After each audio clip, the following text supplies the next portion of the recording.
Hi, and welcome back to Even More News, the first and only news podcast. My name is Katy Stoll, and yes, I'm wearing glasses today. I was going to say, I love your glasses today, Katy. Love my glasses today. Thank you so much for having me. I'm Cody Johnston. You better also be here. Host the show. How's it going? It's going good because we've got a great guest today. Everyone's going to be excited for this. Returning guest, writer, and podcaster whose latest podcast is called 16th Minute of Fame, which is a deep dive into internet main characters. That's right, everybody. It's Jamie Loftus. Hi. Good to see you guys. I should have said podcast phenom because you're unstoppable. That's true. I love to create seriously. Content. I'm realizing I've been meaning to do this for like 3 straight video podcasts now. There's just like a bouquet of dead roses behind me, and it's Perfect. not a creative choice. They just died. It was my birthday a month ago, and so they died. They are having their 16th minute of fame right now, as is your cat's butt. Yes. Oh, yeah. That's going to continue to happen. I'm really ill-suited to this format. No, it's perfect. It'll be a very dynamic thing perfect. going on here. A lot of visual interest, a lot of things to look at. We're all navigating this pivot to video, so Yes. Let me ask you this. That little skeleton on the wall, is that seasonal or is that year-round? Oh, good question. TBD. I went nuts at Target the other day. I've got a witch on the bathroom. I've got the skeleton sort of filling that space. And I got this incredible, doorbell that's an eyeball that screams that my neighbor does not like. I heard him cursing it from behind his door. This sounds like a year-round decor to me. Yeah, I don't see myself. What would I replace it with? Well, here's what it is. It's very classy, and sure your neighbor is into it. I genuinely love this for you. Jonathan is also here, you guys. Yeah, true. It's usually just my no, cat's butt in these videos. So now multiple cat butts here. Holidays, we have them per usual. Oof. We love it. Okay. We love celebrations. Starting off strong with this one. Friday, September 20th is International NFT Day. Oh, no. Finally. Some dew. A day for the fellas. Yeah. Since the term non-fungible token was coined in 2017, NFTs have gone on to change the way Americans invest, create, and collect art. And if you're watching, you saw the quotes. Indeed, the very concept of ownership and self-expression have evolved for the betterment of mankind. Because of the advent of NFTs, a time before which is almost hard to conceive of. No, it isn't, given how much they have changed society and improved all our lives. Oh, I'm glad that Who they wrote this? specified that it changed society for the better. Yeah, because that was up for debate, in my opinion. But now that I've read this blurb, I have to change my entire opinion on NFTs. Can't disagree with something you read. Can't talk shit about something on their International Day. Saturday, September 21st is National Gymnastics Day. Ooh. Ooh, okay. Yeah, we I'm on like board for that. Since the first gymnastics competitions in ancient Greece, gymnastics have gone on to change the way Americans invest, create, and collect art. Indeed, the very concept of ownership and self-expression have evolved for the betterment of mankind because of the advent of gymnastics, a time before which is almost hard to conceive of, given how much it has changed society and improved all our lives. And you know what? I agree with that. I just love watching all the tiny people flip.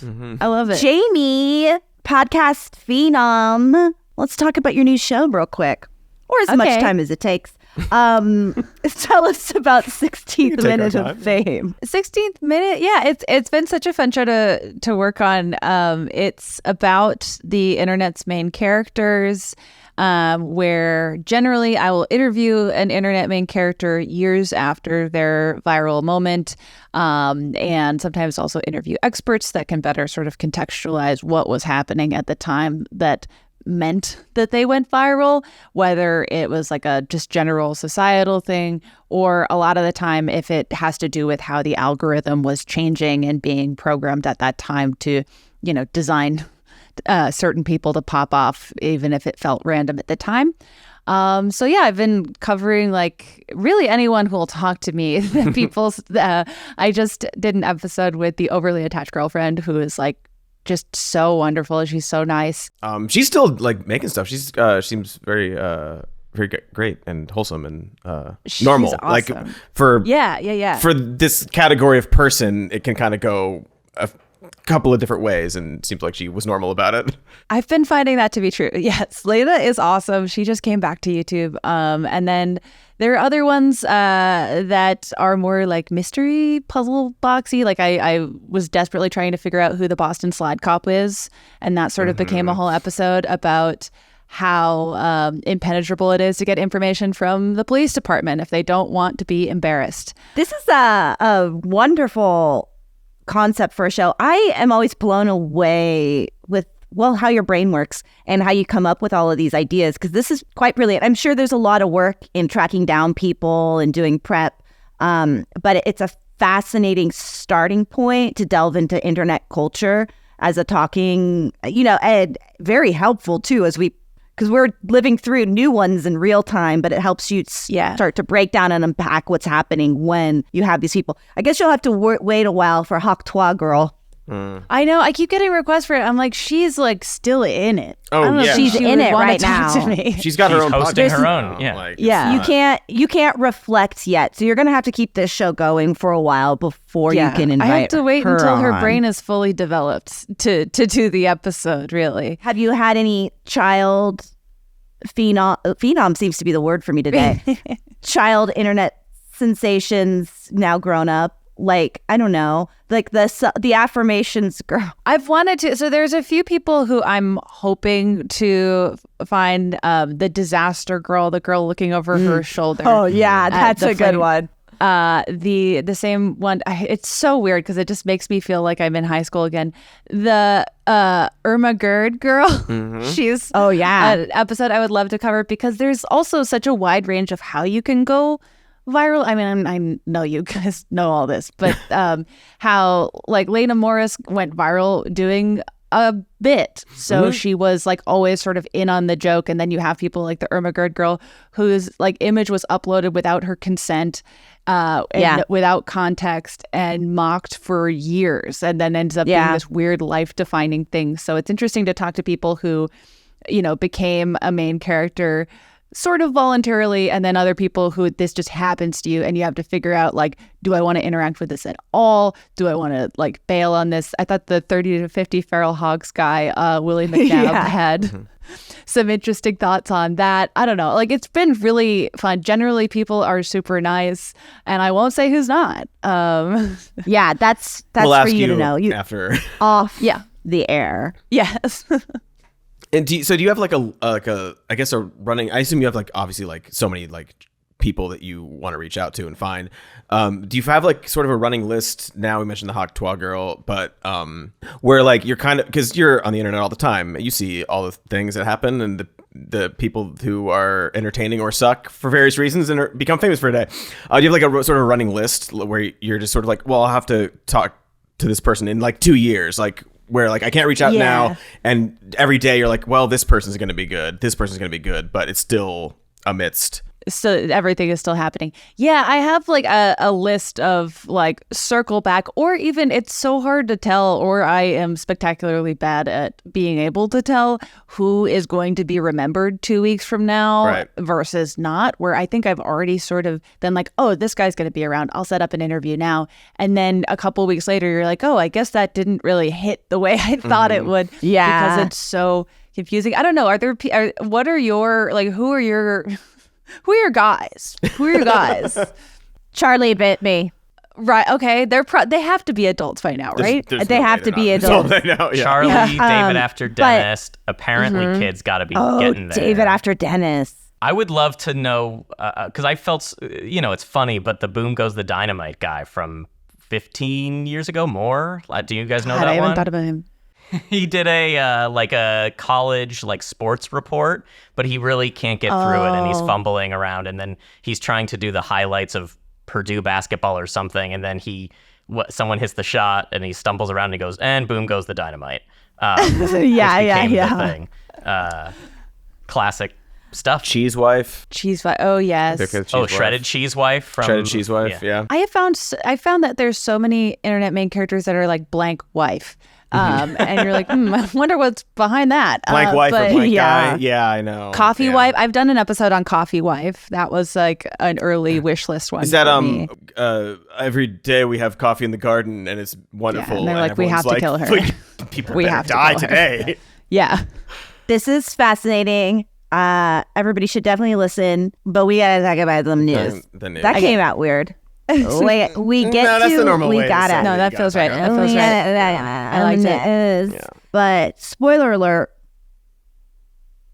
the migrants are not eating the dogs. They're not eating the cats. You spoiled my whole reveal, Katie. Everyone out there listening thinks that's been happening. We only touched on this briefly last week because we recorded right after the debate where Donald Trump inexplicably said in Springfield they're eating the dogs, the people who came in, they're eating the cats, they're eating the pets of the people that live there, which JD Vance had talked about it, but it was really a right-wing internet thing up until that point. And it's still going on.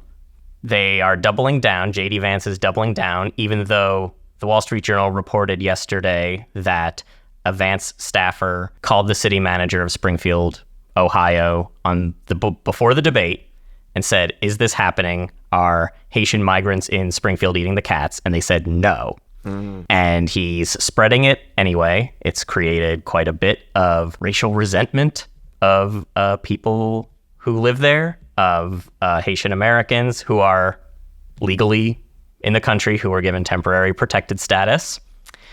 And it's pretty ugly.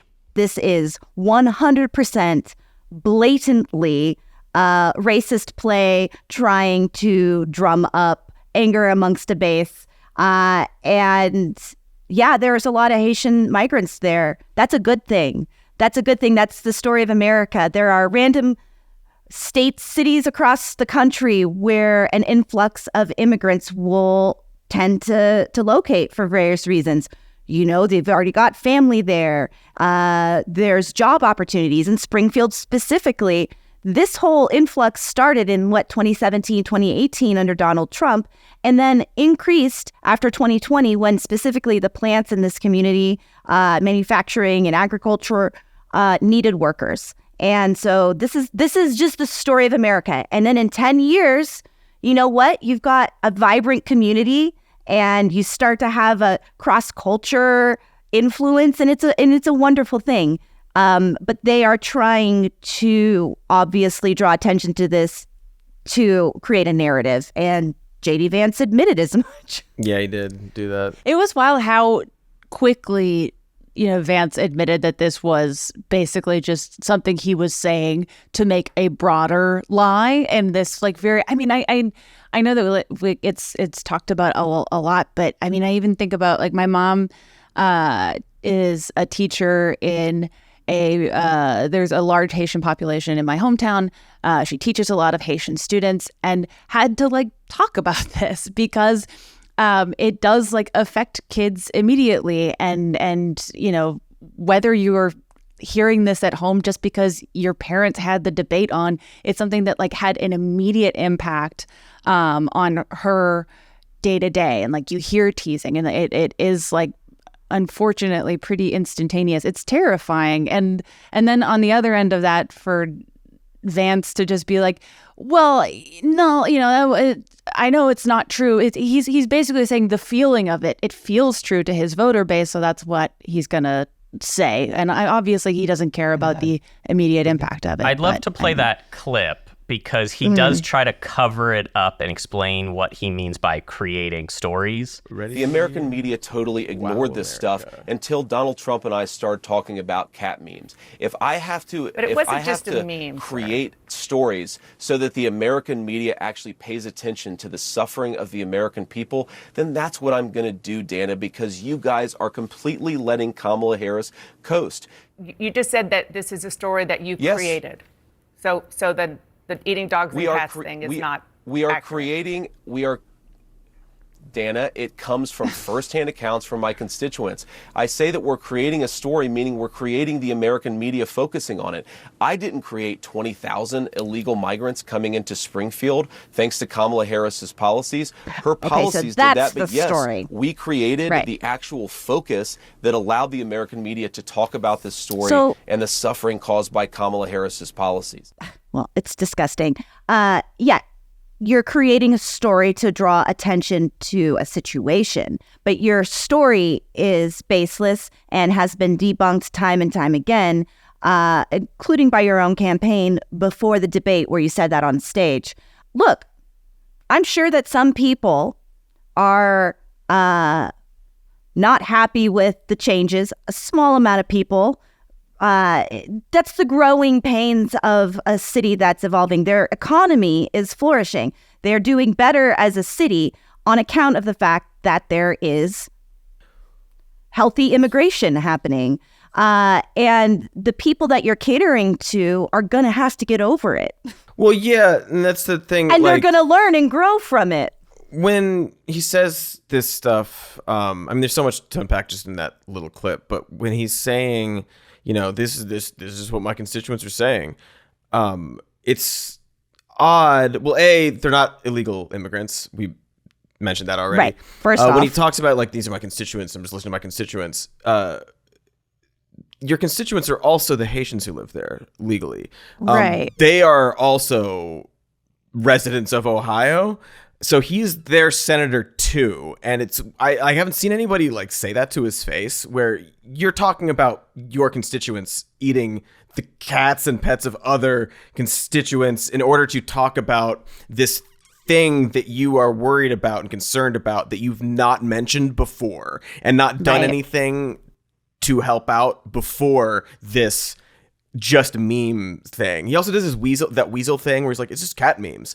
What do the cat memes say? What is the implication?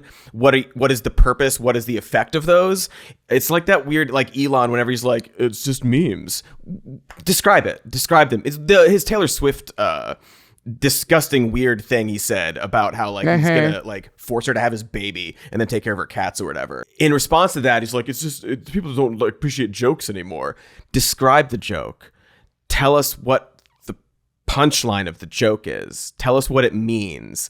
It's just a very weaselly way to hide behind like, it's just memes. I don't know what you're talking about. Assault and perversion. What's the problem? Exactly. It's that phenomenon, the thing that Republicans do a lot, and conservatives specifically, where they'll be like, oh, so it's like, what's that tweet? It's like, oh, so it's illegal to make plans with your friends, referring to like conspiracy charges. Like you're just sort of like taking this bad thing that if you described it in detail would be like, well, that sucks. What are you doing? And then using this vague language to sort of gloss over it. And he does that so much in this one clip. It's wild.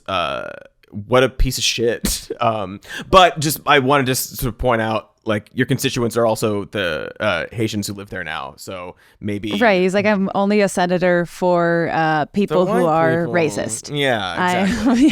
Well, and Jamie, you mentioned your mom working with Haitian students and how they're immediately feeling the effects of this. I'm not sure what state she's in, but this has ramifications throughout the country, obviously, people's lives. But again, bringing it back to his constituents, what's followed this rhetoric and this just wildly irresponsible line of attack that they've promoted to the national stage are bomb threats against schools, against his constituents.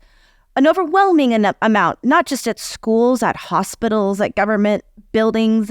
It's terrorizing his constituents. And the people that were a part of starting this whole conversation, you know, and this is how it happens. You share a meme, you share a story, and then someone says on Facebook, I've heard from my neighbor's friend's daughter that this happened. And that woman that originally started this post has come out and said, I'm so sorry. Used Google Translate to translate an apology to their neighbors because, I'm confusing stories. There are like 5 stories, but the point is, that they've said, and all 5 of them have been, oh no, that didn't happen. Like the Facebook woman was like, oh yeah, I heard this story from like, yeah, my daughter's friends. It was like a fourth-hand story. Fourth-hand story, posted on Facebook, blew up. She apologized on Facebook. She's like, I didn't know this was going to happen like this. This is what was my intention. I just posted a thing. This other woman is who the Vance campaign cited. They're like, oh yeah, here's this police report of this woman who her cat went missing, and she suspected her Haitian neighbors kidnapped it and ate it. Like 3 days later, 2 days, yeah, Sassy was the cat. 2 days later, she found Sassy in her basement, and then she went to her next door neighbors with the translation app to apologize. This is again like the evidence that Vance, the liar, and Nazi, I'm just going to say it, has put forth to prove that this is not actually just completely made up. And every single one they put forth is completely made up, or this thing, or like, yeah, you misplaced your cat for a day, and blamed your Haitian neighbors because of these rumors that have gotten started. I flippantly just called JD Vance a Nazi. I do want to point out that like this is Nazi stuff. This is what they're doing. This is taking a group, an ethnic group, a group of people, and just cherry picking like these little stories, creating this lie about like, oh, they love eating your pets. They're gonna steal your pets. It's just Nazi stuff. To highlight like this, not the Washington Post, the New York Post did that. Like, look at this car accident that a Haitian man was in. So what? Excuse me? They're like what? Right. There are car accidents every day, all the time. And that is the Nazi stuff of it. Like pinpointing these like isolated stories and trying to make it about this one community. It's just gross. And you're targeting this group of immigrants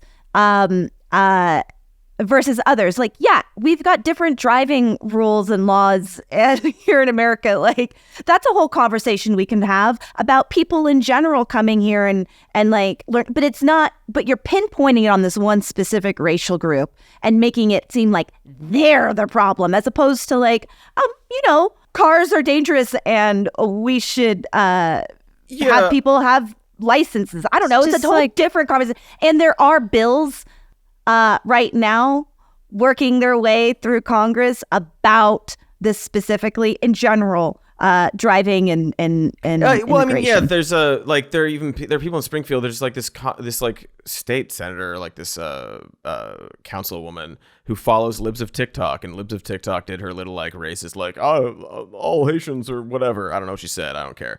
And this woman there responded like, hi, I love you in your account. I retweet you all the time. But this is racist and harmful to this entire community. We're actually working really hard to fix these problems. Like, Katie, you're saying, like, they've got, like, training for driving programs they're developing and all this sort of, like... Great. These, like, this legislation to address these problems without having one of the two candidates for president say that they're eating pets on national stage. Right. It's just like medieval. It's just like such clear anti-Black racism. And I mean, I don't know. That's kind of almost adorable that she's messaging Libs of TikTok to be like, I know that normally you're acting in good faith, so I just want to clarify so that you can continue to act in good faith as you're known to do.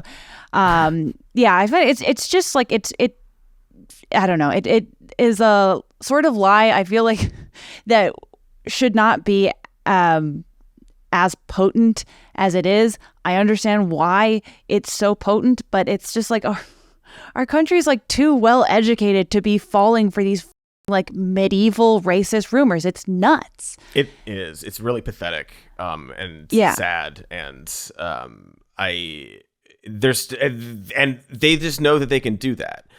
They've calculated in some fashion that like, yeah, we can do this. We can just highlight this group and just be weird Nazis about it.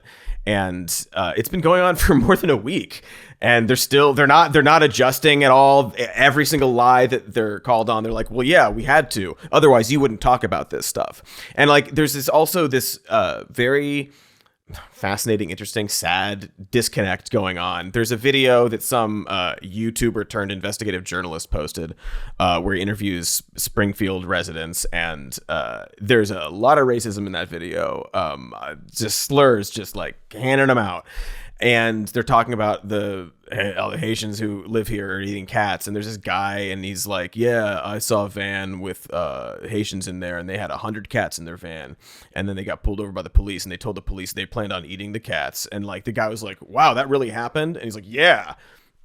End of story. First of all, you claim to be an investigative journalist. No, you're not. You're like a prank YouTuber or whatever. There's your lead. You got your first lead. They were stopped by the police and told the police that they were going to eat the 100 cats.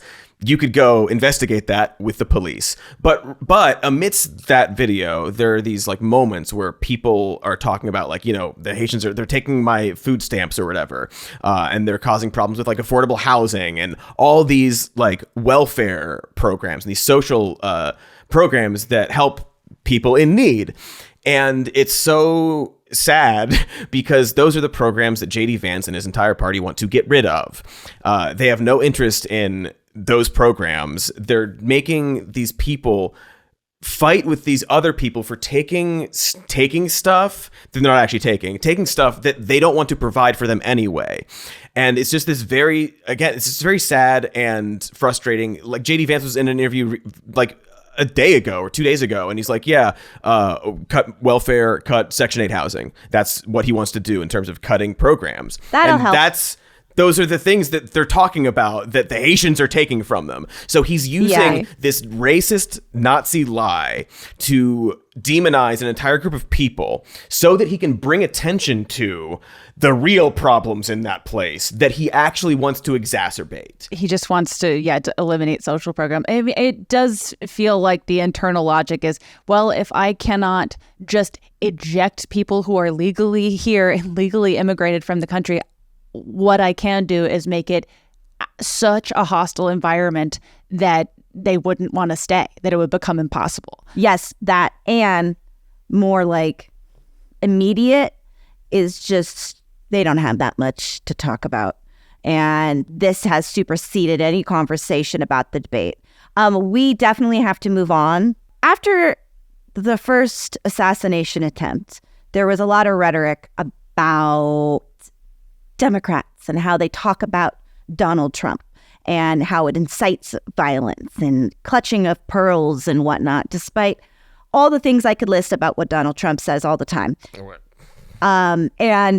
reality we just of talked who about this... it for 20 minutes. Yes, exactly, Jamie.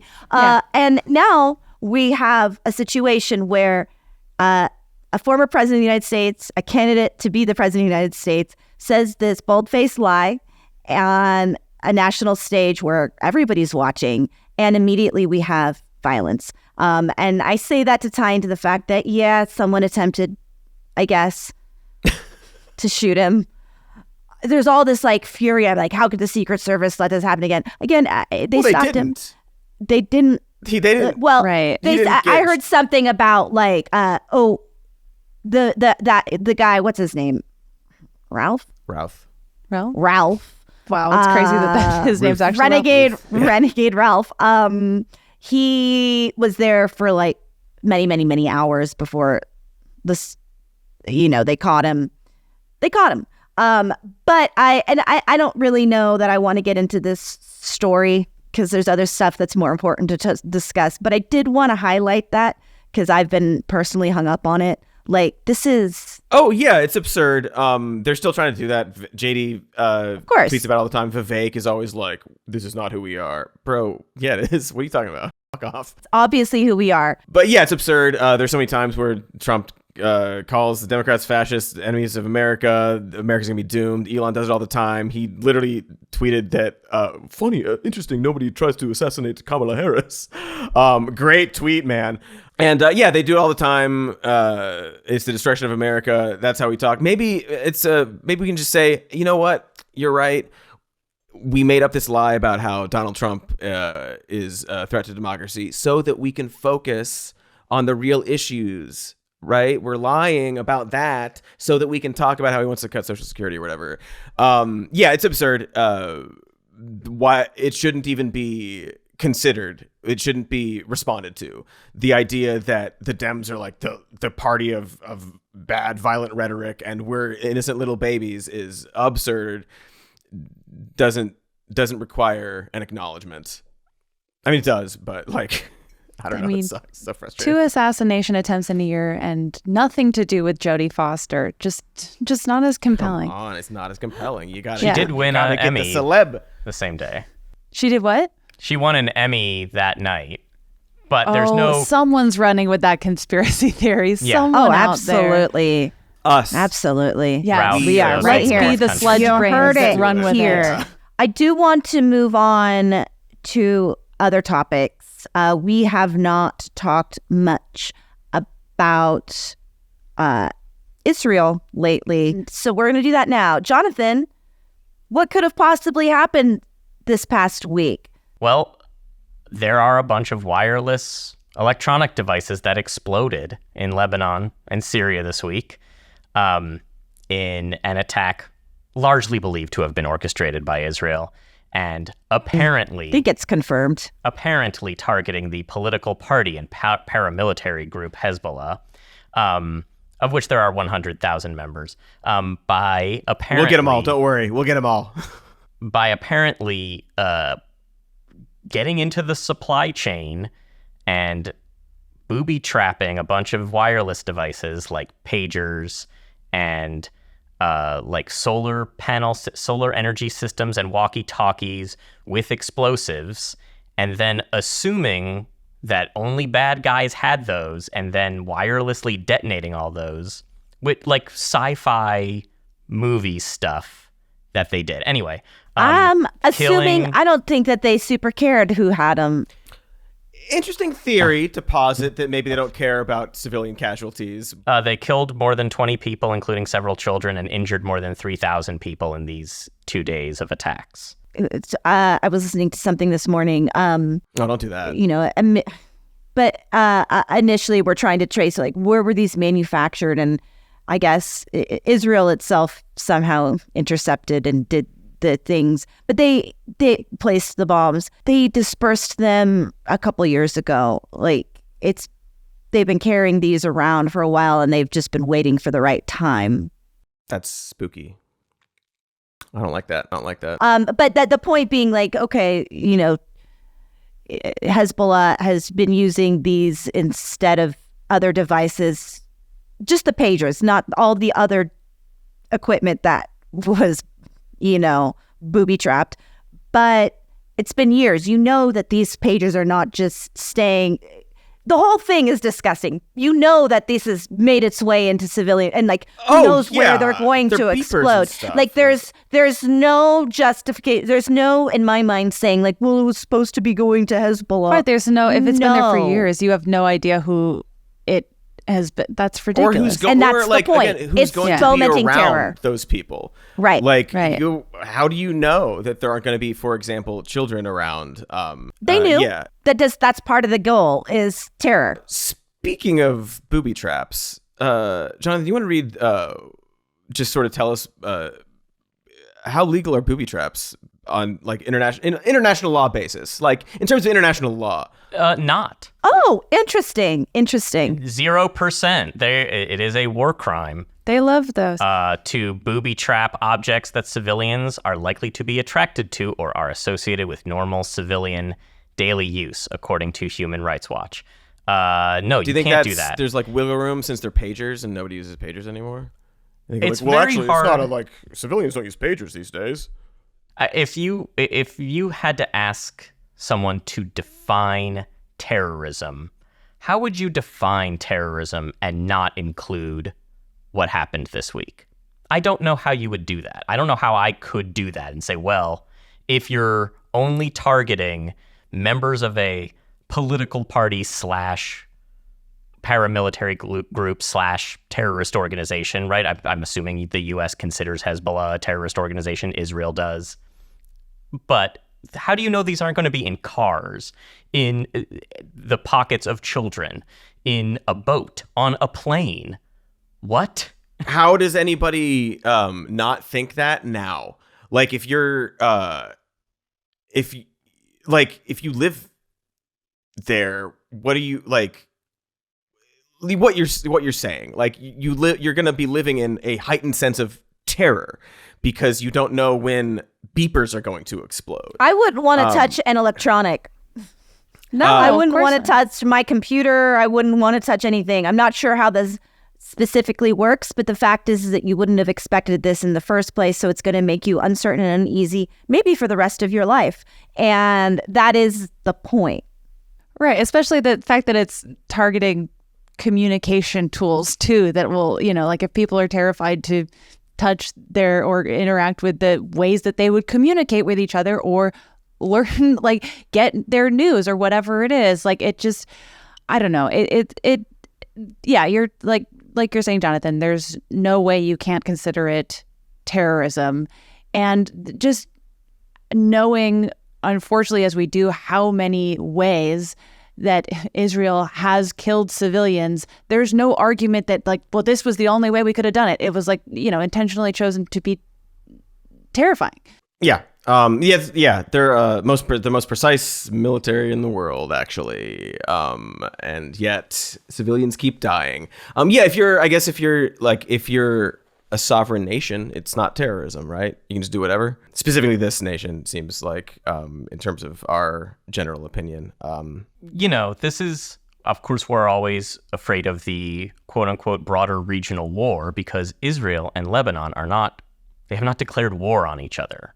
Right? This is just like setting off bombs in another country. Skirmishes. Because you want to get certain people in that country, but you don't really care if other people in that country who have nothing to do with you or your grievances and their children. Yeah. Or if it becomes a bigger war, you also don't care. I also want to point out that there's been a little bit of confusion about what American officials knew and when apparently American officials were not aware of this attack before it was going to happen, but that Israeli Defense Minister Yoav Gallant called U.S. Defense Secretary Lloyd Austin a few minutes before the pagers started exploding on Tuesday and said Israel's going to conduct an operation in Lebanon soon, but wouldn't give any details. And, smart move on Israel's part because they know we're not going to do anything. We know there's not going to be a policy change. I mean, they killed an American citizen recently who was protesting in the West Bank. And we were fine with it. I believe Antony Blinken said it was not acceptable. But good. Based on the strong actions, words. It's acceptable because apparently nothing's happening. How do we make this stop? Is it maybe just that's unacceptable just sort of means like, well, we're not going to acknowledge that happened. We don't accept that happened. We're just going to move on. La la la la la la la. Nothing's unacknowledgeable wrong. is maybe a better word. Unacknowledgeable. That is unacknowledgeable. But it brings up like a really tough question. And look, I don't think Israel is close to getting in the supply chain of iPhones that will come to America that could specifically target student demonstrators. But we know based on Israel's social media presence that they believe that student demonstrators in the U.S. protesting against their actions are themselves terrorists, and that they believe that this kind of action is okay to do if you're going after terrorists. And we know that the United States is okay with them killing American citizens if they say it was an accident. Well, it's very uncomfortable.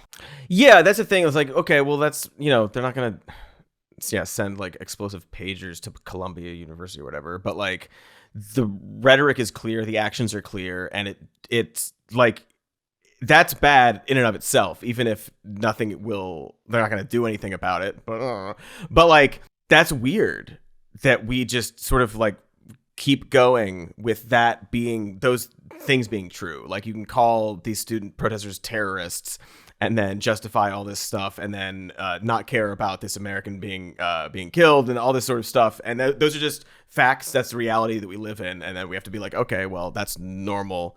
And we're going to continue the course, I guess. Yeah. And I mean, regardless of whether there's credence to that at all, it does serve to make protesting scarier. And I feel like absolutely emboldens campuses. I know that like my alma mater has made it basically like against the rules to protest for all of these like sneaky language reasons. And if there is like, well, you could be posing a threat to everyone if you are protesting Israel, like the trickle down there is terrifying. And this is like after what we saw in the spring. And that is the intention, right? The intention is not, we're going to actually blow up use student protesters, but they want to make it very uncomfortable to keep doing what happened in April. Yeah. Right. They are terrorizing people who want to protest them.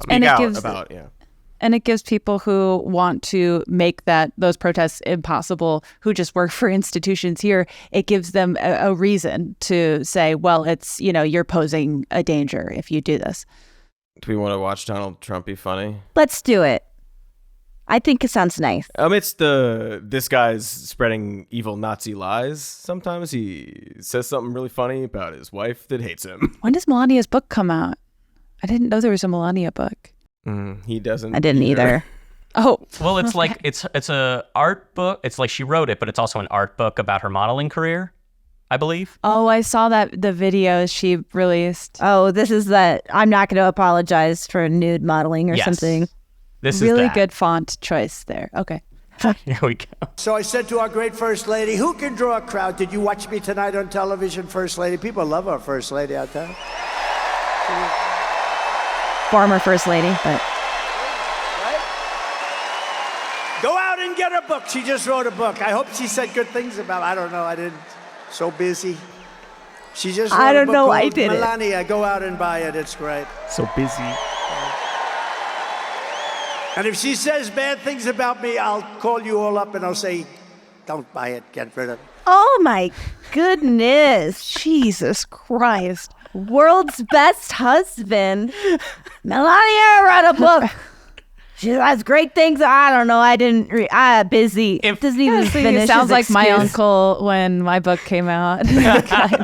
If my wife wrote a book, it wouldn't enter my mind that she might say a bunch of mean shit about the fact me. That he first off, there's that. I'll get the book, but if she says awful things about me, don't get it. Like, I don't know. I had a cleaner. It's like 75-25 on whether she says something bad about me. I don't know what she said. We haven't talked in years. It's also funny because, like, okay, yeah, obviously you didn't read her book. Who knows if she wrote the book? He didn't read it. He's very busy. Do you think he read Lumered? Do you think he's read Lumered's book? Maybe audiobook at like 1.75. She's a free spirit. I don't think he reads much. I don't think he reads much, to be honest. Because what was there when he was his briefings had to have lots of pictures and charts. Mm-hmm. So interns are out there like drawing it for him. Maybe in the 70s he read a book or two. I doubt since then. Not since Home Alone. I don't think he's even read his book. So busy. I was trying to check his book.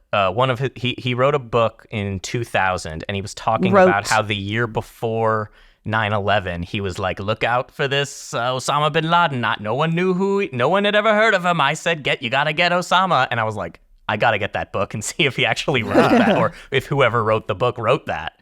No one had ever heard of him. He did blow up. I don't have the book. It's not all available on Google Books. So busy. Also, we did hear about it because years before he blew up part of the World Trade Center in 93. It doesn't matter, but like... Right. I'm sure you never hear about this guy anymore. You never hear about him. Katie, I do think that's a good point, though, that like he probably has not read his own books either. No. I don't think that, so there's not a single Trump book that he's actually received anything but Cliff's Notes on. Yeah, absolutely not. That's all you He's need. been briefed of it. He's had other people read it and be like, do I look good? Fine. That's all he's done. You know what else is done? The show almost. Wow. Jamie, we love having you here. I know you're busy. We appreciate you taking the time. Busy. Really busy. You can't finish any of the books because you're so busy. Can you tell us just all the things? Plug your what's things. Up? How's it going? Yeah, can you just tell us?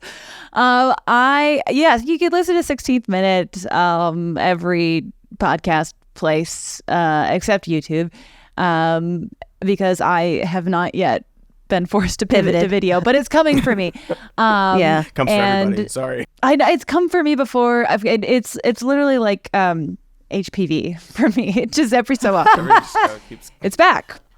Very relatable. And then it goes into remission. Anyways, you can listen to 16th Minute. You listen to my movie show with Caitlin Durante, The Bechtel Cast, or you can read my book about hot dogs, which is called Raw Dog, that my uncle pretended to read and then later criticized me when he learned I said something not nice about my grandma in it. So that's really it does funny. Happen. That's Many so such funny. stories. So busy.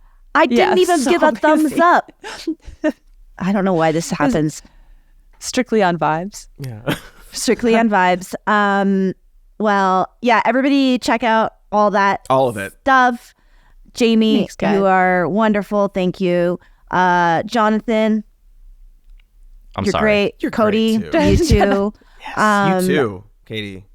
Thank you You so guys are the much. I mean, best. you know what? Listeners, viewers at home, you too, because we love you very much. Very much. And I mean it.